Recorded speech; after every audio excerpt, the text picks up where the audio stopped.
अघासुर नामक दैत्य ब्रज में आता है, बकासुर आता है, धेनुकासुर आता है।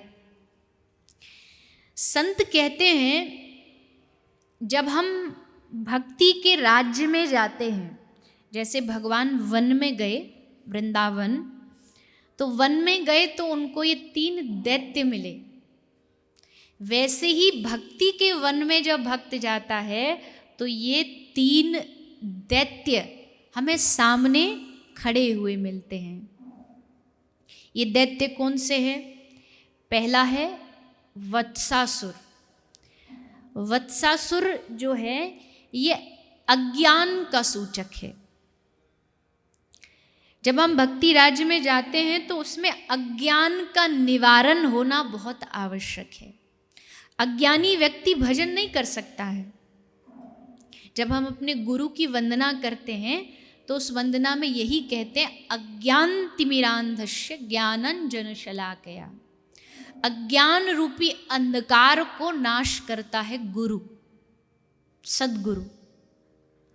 तो अज्ञान के नाश के बाद ही भक्ति के वन में प्रवेश किया जा सकता है।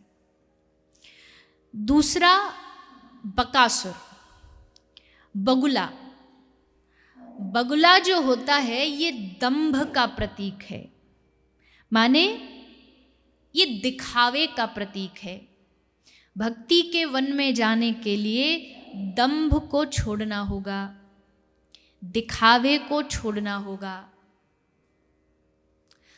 हम अपने जीवन में, संसार में तो बहुत दंभ करते ही हैं, पर हम भगवान के सामने भी दंभ करते हैं, भगवान के सामने भी दिखावा करते हैं।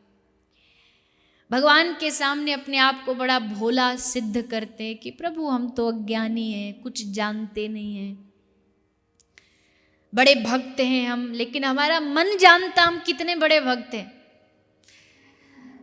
भक्त बनता हूं मगर अधमों का हूं सरताज भी, देख कर पाखंड मेरा हंस पड़े ब्रजराज भी। ठाकुर जी हंसते हैं, देखो कैसा नौटंकी कर रहा है, कैसे ड्रामे कर रहा है, कितना बड़ा भक्त है वो तो मैं जानता हूं। बैठे हैं कथा में पर मन मालूम नहीं कहाँ कहाँ घूम रहा है। गए हैं मंदिर में पर मन वश में ही नहीं है, मन अपने आप किन्हीं किन्हीं वस्तुओं में घूमता रहता है। इसलिए भगवान कहते हैं कि कुछ भी हो लेकिन किसी प्रकार का दंभ ना हो। बगुला माने दंभ। और तीसरा भगवान ने जिस दैत्य का उद्धार किया वो है अघासुर। अघ कहते हैं पाप को। भक्ति के वन में जाओगे तो तीसरी बाधा आएगी पाप।